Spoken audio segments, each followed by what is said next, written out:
Estamos aqui no estúdio da TV Vera, eu e a enfermeira Evelyn, que também é consultora em amamentação. Nós estamos aqui para falar de um assunto muito importante, que é sobre o aleitamento materno. Como nós estamos fechando agora o mês de agosto, que o mês de agosto é o mês do Agosto Dourado, que em todo o Brasil se promove campanhas, né, em relação ao aleitamento materno, também já para poder ajudar a promover essa questão que muitas vezes levanta muitos tabus. Então hoje nós estamos aqui para falar um pouco mais sobre isso.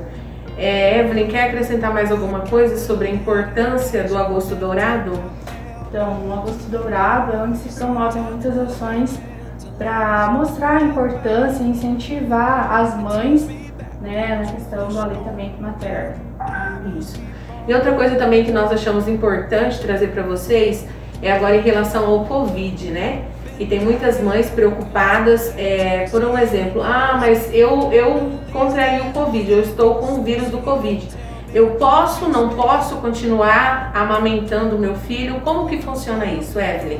O Ministério da Saúde diz que a mãe deve continuar amamentando normalmente. Não é necessário interromper a amamentação, porque foi feita algumas pesquisas e mostrou que o vírus não é transmitido pelo leite materno. Mas é importante a higienização das mãos, né, no manejo da amamentação.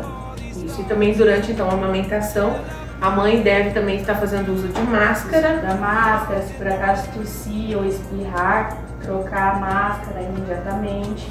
Até mesmo porque fica muito próximo à criança, né, muito próximo ao bebê. Uma das perguntas assim que são sempre muito feitas, né, em primeiro lugar, existe uma maneira de você preparar a mama durante a gestação? O próprio organismo ele já se prepara para a amamentação.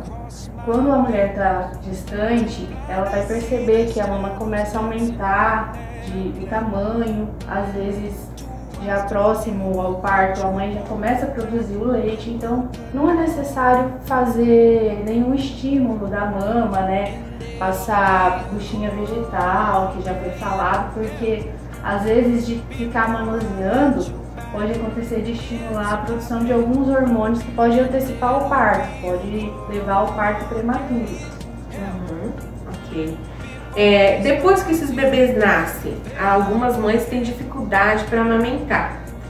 Eu, por exemplo, eu tive um parto normal, parto natural, e apenas após 4 dias eu consegui amamentar, mesmo estando estimulando essa amamentação todos os dias, colocando o bebê para sucção, eu ainda tive essa dificuldade. Por que isso acontece? Por que algumas mães têm essa dificuldade para amamentar?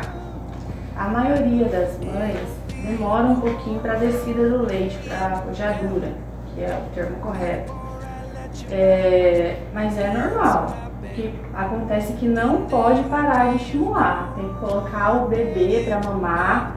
Aquele pouquinho de leite que sai já é suficiente para o bebê, já promove energia, né, saciedade. E não pode parar de estimular. Algumas mães já pensam que não vai produzir, já quer dar leite NAN, esses outros leites, outras fórmulas que existem.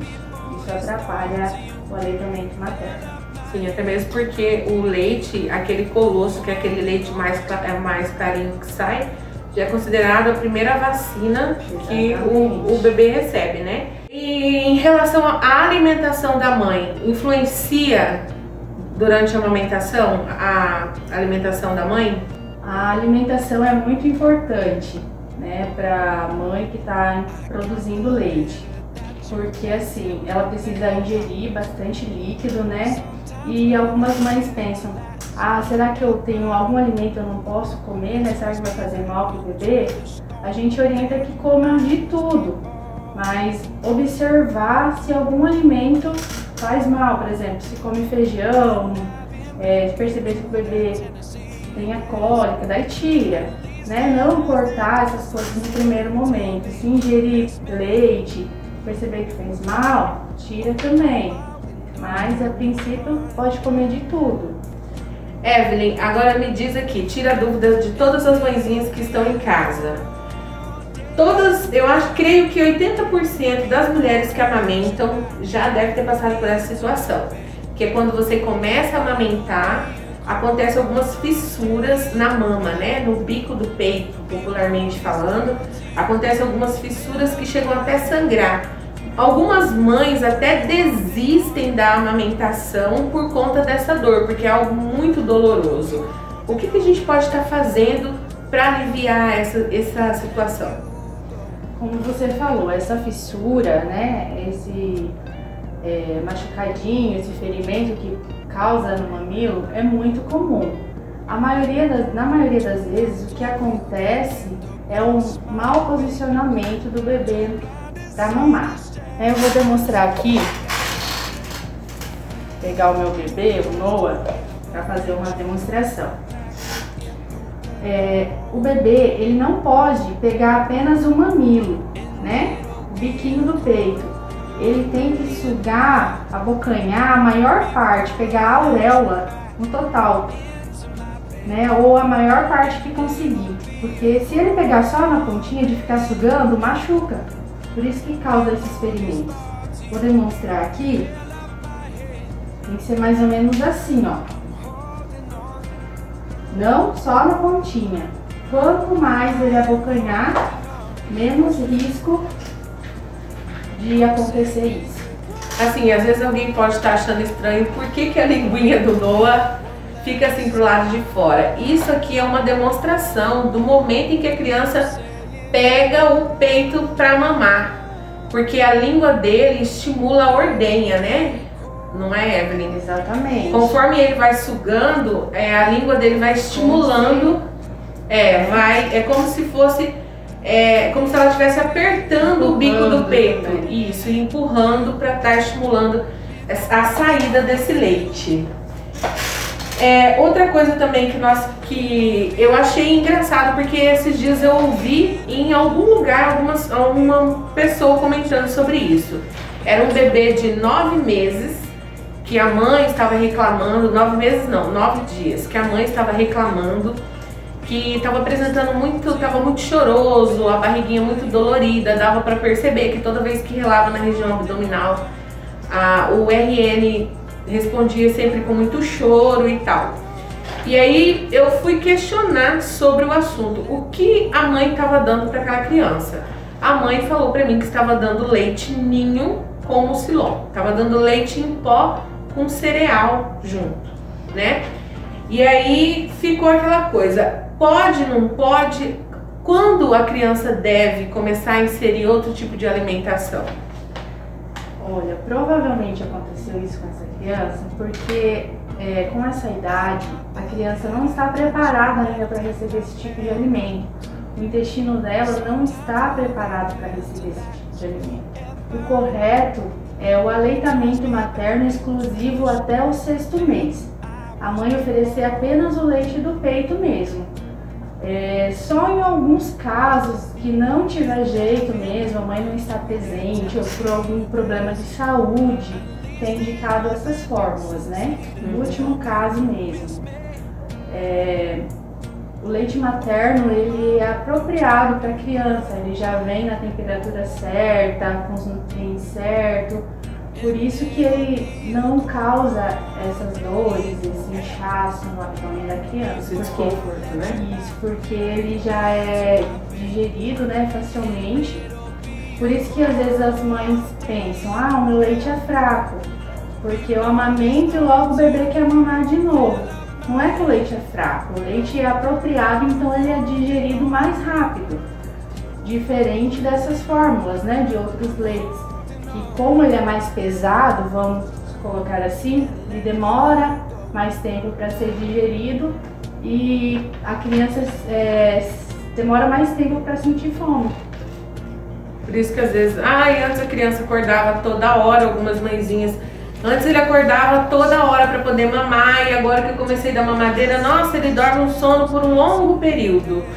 Mas é justamente por isso, né? Acaba que até a criança conseguir processar todo aquele leite que ele ingeriu, é bem complicado. Então o aconselhável é não, antes de 6 meses, não introduzir nada além do leite materno. E respondendo a sua pergunta, a partir de 6 meses pode introduzir outro tipo de alimento. Não precisa ser um leite de vaca, né? Pode ser papinha de fruta, mais pra frente a papinha salgada, e continuar com aleitamento materno até 2 anos ou mais. É o que o Ministério da Saúde preconiza. Essa era a minha pergunta final. Até quando eu devo amamentar? Até quando as mães que estão em casa assistindo, até quando é aconselhável que elas continuem amamentando? Mesmo já tendo passado o processo do 6º mês, já ter associado outros tipos de alimentos, como você falou, papinhas, frutas, sucos, né? Evitar algumas coisas também para as crianças, mas até quando eu devo continuar amamentando? Como eu falei, o Ministério da Saúde diz, depois do 6º mês, continuar amamentando com uma complementação até 2 anos ou mais. No caso, até a mãe se sentir confortável, até a criança se sentir confortável. A criança, né, geralmente para de mamar por conta, às vezes a mãe não quer mais dar mamar, ela suspende a amamentação, né, mas até quando ficar confortável para os dois, para a mãe e para a criança. Isso. E assim, gente, continua assim, nós somos muito adeptas ao aleitamento materno, né? A amamentação é muito importante, a mãe tem que ver quais são, assim, é só você pôr na balança para você ver a quantidade de vantagens que você tem em você amamentar. Você tem o leite ali disponível o tempo inteiro para o seu filho, não há possibilidade de estragar, de azedar esse leite, de ficar fora de temperatura, e você tem ele disponível 24 horas. O seu filho, o seu bebê, o seu RN chorou, quer mamar, tá ali, tá disponível o tempo inteiro. Então fica aqui o nosso apoio 100% ao aleitamento materno. Evelyn, quer completar mais alguma coisa? O leite materno não tem outro alimento melhor para o bebê, né, para a criança, porque ele alimenta, ele protege e ele aumenta o vínculo entre a mãe e o bebê também, que é muito importante, né? E agora finalizando, né, ainda em relação ao agosto dourado, nós somos extremamente adeptas à amamentação. Só que lembrando sempre de um detalhe muito importante, gente. Amamentar é lindo, é maravilhoso, mas também tem aqueles momentos que a mãe vai se sentir super desconfortável. Todos esses problemas que nós apresentamos aqui para vocês são reais. Evelyn, agora uma curiosidade. Quando há restrição para amamentação? Olha, são poucas as restrições, né? Exemplo, quando a mãe está infectada, né, pelo vírus do HIV, algumas outras doenças também, se é portadora do herpes e está com lesões na mama, também não pode. Quando faz uso de algumas medicações, quando é uma sobrecarga para a mãe, né? A mãe já está doente, está fazendo tratamento, daí fica mais difícil dela amamentar, são esses casos. Isso aí, então nesse caso tem que procurar um profissional, no caso um médico, para estar indicando o melhor leite, né? O leite apropriado para aquela criança. Exatamente, isso mesmo. Tá, e assim, as pessoas costumam sempre colocar o parto, a gestação, a amamentação, sempre no topo, como se fosse algo maravilhoso. Mas assim, para nós, que nem o meu caso, e muitas mães que estão em casa nesse momento, sabe que tanto o final da gestação, quanto algumas vezes até mesmo o começo, né, da gestação, e principalmente a amamentação, muitas vezes traz muitas dores, como nós já falamos antes, sobre as fissuras, né, aquelas rachaduras que dá no peito, que pode até dar sangramento, e o fato do aumento da mama também pelo acúmulo de leite, que isso também é muito dolorido. Então assim, quando essas mães apresentam esses problemas, quais os profissionais que elas devem estar procurando para estar ajudando elas a solucionar essa questão? Certo. Então, como você falou, a amamentação não é fácil, né? A mãe precisa ser apoiada, em primeiro lugar, pela família, né? Pela sociedade em geral e pelos profissionais de saúde que estão aí para isso, né? Procurar o PSF, procurar uma consultora em aleitamento materno, em amamentação, que pode ajudar, porque assim, são diversos os fatores que podem atrapalhar essa mãe a amamentar, né?